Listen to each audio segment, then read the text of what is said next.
अक्सर अलग अलग सुर्खियां देखकर लगता है ना कि इनका आपस में क्या कनेक्शन है। लेकिन कभी कभी यही कहानियां मिलकर एक देश की बड़ी तस्वीर बनाती हैं। तो आज हम अक्टूबर की कुछ ऐसी ही कहानियों पर नजर डालेंगे जो दिखाती हैं कि भारत संरक्षण, खेल और दुनिया के मंच पर कैसे आगे बढ़ रहा है। चलिए शुरू करते हैं। तो चलिए शुरुआत करते हैं एक अकेली लेकिन बहुत ही दमदार तस्वीर से। ये है घोस्ट टाउन विजिटर। इसे इस साल के wild life photographer of the year का अवार्ड मिला है। जरा सोचिए, नामीबिया में हीरे की एक वीरान खदान और वहां घूमता हुआ एक दुर्लभ भूरा लकड़ बग्घा। ये तस्वीर अकेलेपन और किसी भी हाल में जीने के जज्बे की एक बहुत गहरी कहानी बताती है। आज हम इन 4 हिस्सों में भारत की कहानी को समझेंगे। पर्यावरण से लेकर खेल के मैदान तक और आर्थिक विकास से लेकर इंसान के हौसले की अविश्वसनीय दास्तानों तक। तो सबसे पहले बात करते हैं हमारे प्लैनेट की और उसे बचाने वालों की। यहाँ भारत न सिर्फ दुनिया को रास्ता दिखा रहा है, बल्कि जमीन पर कमाल की साइंस भी इस्तेमाल कर रहा है। ये भारत के लिए एक बहुत ही गर्व का पल है। विवेक मेनन, जो एक भारतीय संरक्षणवादी हैं, उन्हें IUCN के स्पीशीज सर्वाइवल कमीशन का प्रमुख चुना गया है। और कमाल की बात यह है कि यह पहली बार है जब किसी एशियाई को यह बड़ा पद मिला है। ये संस्था दुनिया भर में जानवरों को विलुप्त होने से बचाने का काम करती है। अब एक सवाल सोचिए जरा। ये सवाल सुनने में जितना आसान लगता है उतना है नहीं। भाई, जो हाथी लगातार एक जंगल से दूसरे जंगल जाते रहते हैं, उन्हें 2 बार गिनने से कैसे बचाया जाए? भारत ने इसका एक बहुत ही स्मार्ट साइंटिफिक हल निकाला है। और इसका हल ये रहा। भारतीय वन्य जीव संस्थान ने देश की पहली DNA आधारित हाथी गणना की है। मतलब, हाथियों को परेशान किए बिना उनके गोबर से DNA निकाला जाता है, जिससे हर हाथी की एक यूनिक पहचान बन जाती है। इससे गिनती एकदम सटीक होती है, कोई डबल काउंटिंग नहीं। तो इस नई टेक्नोलॉजी से हमें क्या पता चला? नतीजे काफी दिलचस्प हैं। कर्नाटक 6133 हाथियों के साथ सबसे आगे है और उसके बाद नंबर आता है असम और तमिलनाडु का। और ये आंकड़ा देखिए, ये अपने आप में एक बहुत बड़ी कहानी कहता है।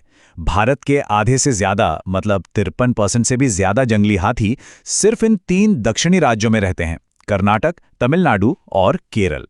इससे पता चलता है कि इन इलाकों में हाथियों का संरक्षण कितना ज्यादा जरूरी है। चलिए अब जंगलों से निकलकर सीधे चलते हैं स्टेडियम की ओर। खेल की दुनिया में भी भारत एक बड़ी ताकत बनकर उभर रहा है, चाहे वो बड़े टूर्नामेंट्स की मेजबानी हो या फिर नई प्रतिभाओं को तराशना।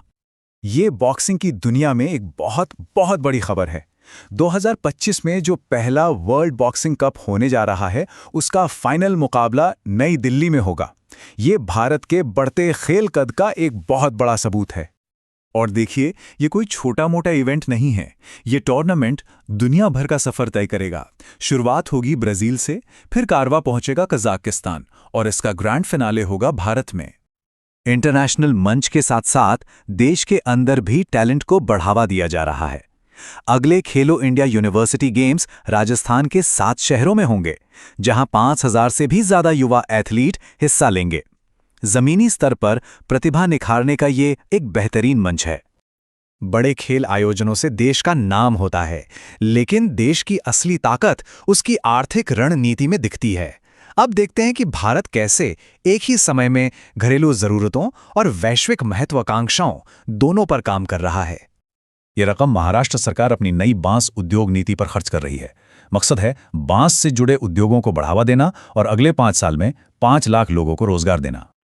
और अब इस आंकड़े को देखिए, ये वो रकम है जो भारत ने मंगोलिया को एक तेल रिफाइनरी बनाने के लिए बतौर कर्ज दी है, और ये भारत की अब तक की सबसे बड़ी विदेशी विकास परियोजना है। तो यहां असली बात क्या है? देखिए, ये 2 अलग-अलग पैमाने भारत की डबल स्ट्रैटेजी को दिखाते हैं।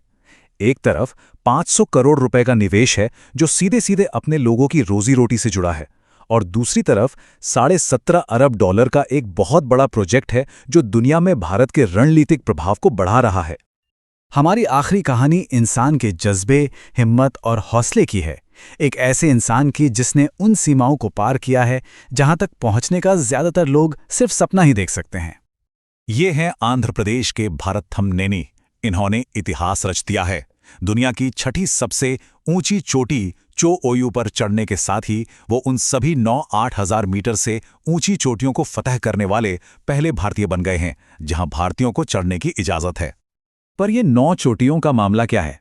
देखिए, दुनिया में 8,000 मीटर से ऊंची 14 चोटियां हैं, लेकिन उनमें से 5 पाकिस्तान में हैं, जहां भारतीय पर्वतारोहियों को परमिट नहीं मिलता। इसलिए बाकी बची 9 चोटियों को फतह करना ही किसी भी भारतीय के लिए पर्वतारोहण की सबसे बड़ी उपलब्धि मानी जाती है। ये उपलब्धि भरत थम्मीनेनी के रिकॉर्ड को और भी खास बना देती है।